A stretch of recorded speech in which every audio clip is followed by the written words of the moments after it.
ခင်ဗျားဘာလို့ကျွန်တော်အဲ့စာကြောင့်ပြောမပြောတာလဲဟုတ်အဲ့ချိန်တော့တတိယမမလေးကိုအရန်စိတ်ဆိုးနေတော့ကျမမပြောရခဲ့တာပါ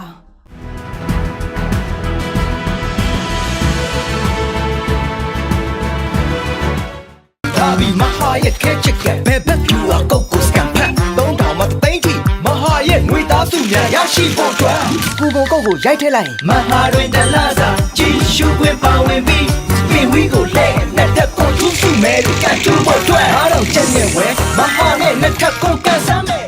အချီအင်းရလဲအိမ်ကနေထွက်သွားတဲ့ကိစ္စခင်ဗျားဘာမှမသိဘူးလို့ပြောချင်တာလားကျမဘာမှမမလေးကပြောသွားခဲ့တာမဟုတ်ပါဘူးဒါပေမဲ့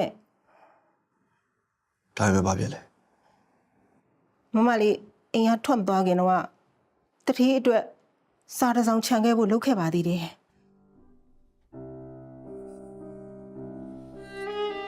စာလို့ပြောလိုက်တာဟုတ်ပါတယ်တတိယမမလေးထွက်မသွားခင်ညတညအဲ့ဒီညမမလေးသူ့ခန်းထဲမှာတညလုံးအိပ်ပဲစာရေးနေခဲ့တာပါပြီးတော့လေမမလေးကတစ်ချိန်လုံးငိုနေခဲ့တာ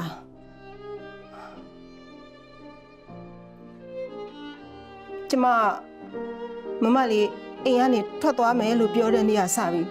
စိတ်မချနိုင်ဖြစ်နေခဲ့တာပါအဲ့ဒီနေ့တုန်းကလည်းကျမတရေနိုးတော့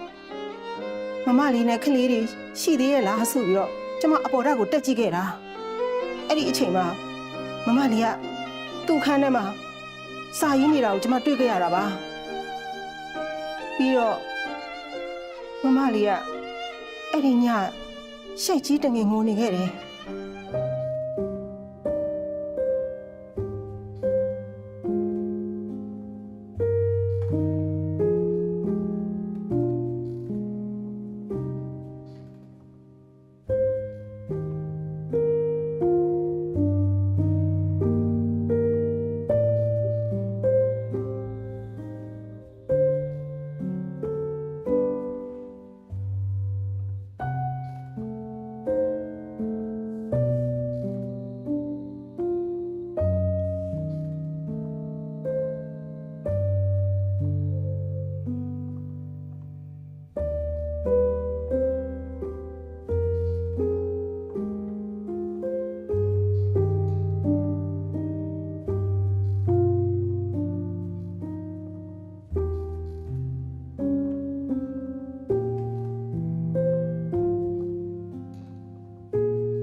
မင်းနဲ့ချီသွားတော့မယ်နော်စာသားအရာရာဂရုစိုက်နော်မမလေးတုံတုံနဲ့ဘုံဘုံလေးလေးမမလေးနော်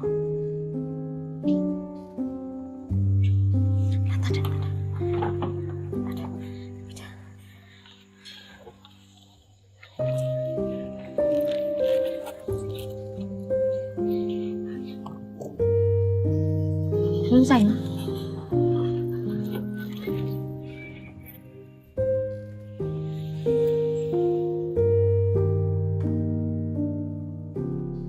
ကျမမမလေးအခန်းထဲကိုရောက်တော့စပွဲပေါ်မှာစာရင်းတွေတွေ့ပါတယ်တအိတ်ကတထေးအတွက်ကွာရှင်းစာချုပ်ထည့်ထားတဲ့စာရင်းနဲ့နောက်တစ်အိတ်က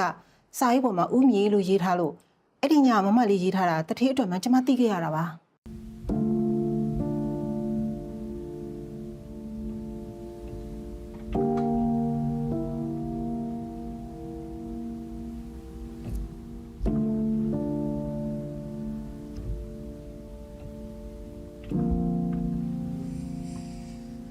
ဒါဆိုအဲ့ဒီစာပဲရောက်သွားတာလေ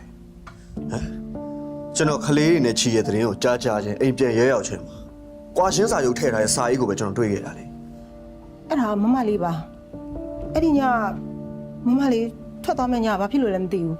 တထေးအတွက်ကွာရှင်းစာချုပ်ပဲထားခဲ့ပြီးအဲ့ဒီစာကြတော့မထားခဲ့တော့ဘူး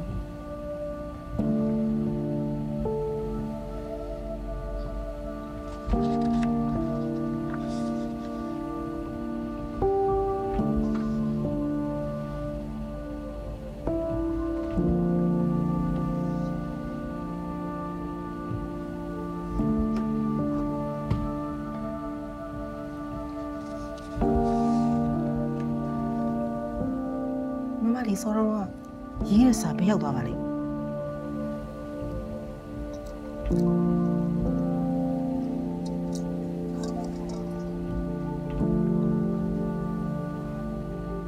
ငါတီးချင်တာမြင်ခဲ့ပါတယ်စာရေးပေါ်မှာဦးမြေလို့တော့ရေးထားတာမမလေးရေးတဲ့စာတထည့်ကိုပေးဖို့ဆိုတာတေချာနေတဲ့ဟာကိုအခုဘာဖြစ်လို့ရှာလို့မတွေ့ရတာလဲဧကနာမမလေးစိတ်ပြောင်းပြီးစာအုံမထားခဲ့တော့တာလား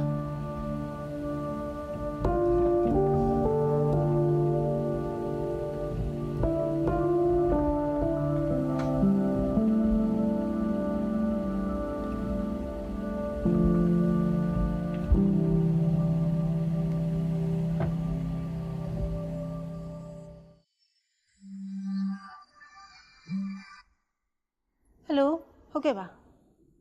ရှင်မမလေးနဲ့ခလေးနှစ်ယောက်အက်ဆီဒန့်ဖြစ်လို့ဟုတ်ကဲ့ကျွန်မအခုချက်ချင်းလာခဲ့ပါမယ်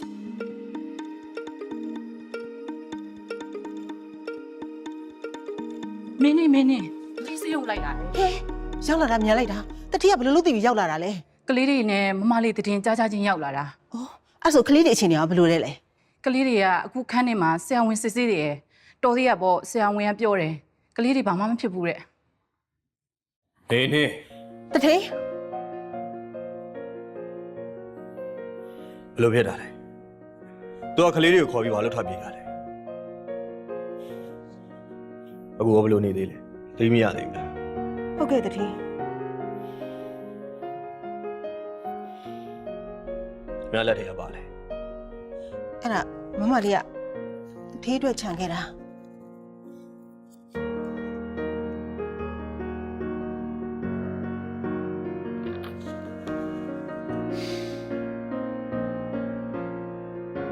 မင်းနေ ရှင် ခင်ဗျားသူ့အထုပ်ပိုးတွေယူပြီးတော့အိမ်ပြေ မမလေးကတတိပဲမရသေး ကျွန်တော်ပြောတဲ့အတိုင်းပဲလုပ်ပါခင်ဗျားသူ့အထုပ်ပိုးတွေယူပြီးအိမ်ပြေပြီးရင်သူ့အတွက်လိုအပ်တဲ့ပစ္စည်းတွေယူပြီးဒီကိုပြန်လာခဲ့ကလေးတွေကိုဆရာဝန်စစ်ဆေးပြီးရင်မာမီပရမများဆိုင်ကိုခေါ်သွားလိုက်မယ်မာမီလည်းတော်တော်စိတ်ဆိုးနေတယ် ဟုတ်ကဲ့ပါတထေး ဒါဆိုလို့ချင်တာချီကအိုက်စာကိုဖျောက်ပစ်လိုက်တယ်လို့ပြောချင်တာလား အဲ့လိုပြောလို့တော့ရပါမယ် မင်းနေအခုမင်းနေပြောချင်တဲ့စကားတွေအားလုံးပွင့်လင်းလင်းပြောပွင့်လင်းလင်းပြောလို့ရတယ်ကျွန်တော်စိတ်မရှိတော့ဘူး ဟုတ်အဲ့ဒါ မင်းနေ အဲ့တော့မမလေးဆေးရုံတင်လိုက်ရပြီမမလေးနဲ့ကလေးတွေရဲ့ပစ္စည်းတွေကိုကျမအိမ်ပြန်ယူလာတော့မမလေးအဝတ်အိတ်ထဲမှာအဲ့ဒီစာကိုကျမတွေ့လိုက်ရတာပါ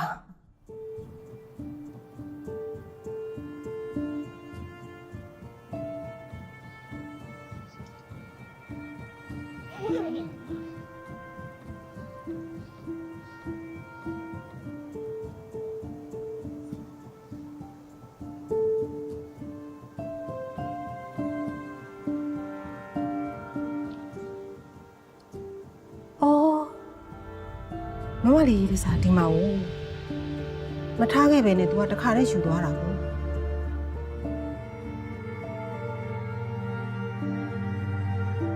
ဒါဆိုအဲ့ဒီစာ ဟုတ်ကဲ့ကျမစီမှာပါကျမတိတ်ထားပါတယ်ဒါမဲ့အဲ့ဒီစာကိုကျမအခုချိန်ထိဖွင့်မဖတ်ကြည့်ပါဘူးမမလေးပိတ်ထားခဲ့တဲ့အတိုင်းပဲရှိပါတယ်တထေး ခင်ဗျားဘာလို့ကျွန်တော်အဲ့ဒီစာကြောင့်မပြောတာလဲ ဟုတ်အဲ့ဒီချိန်တော့တထေးကမမလေးကိုအရန်စိတ်ဆိုးနေတော့ကျမမပြောရခဲ့တာပါပြီးတော့လဲစာတွေကအကြောင်းအရာကိုသိရင်လဲတထေးစိတ်ဝင်စားလောက်မှမထင်လို့ပါ ထားလိုက်တော့အခုအဲ့ဒီစာကိုကျွန်တော်လိုချင်တယ် ရှင် ဟုတ်တယ်အဲ့ဒီချိန်တော့ तू ကျွန်တော်ဘာတွေပြောချင်လဲစာထဲမှာ तू ဘာတွေခြံခဲ့လဲဆိုတော့ကျွန်တော်အခုသိချင်တယ်အဲ့ဒီစာကျွန်တော်စီယူလာပေးပါ ဟုတ်ကဲ့ပါတထေး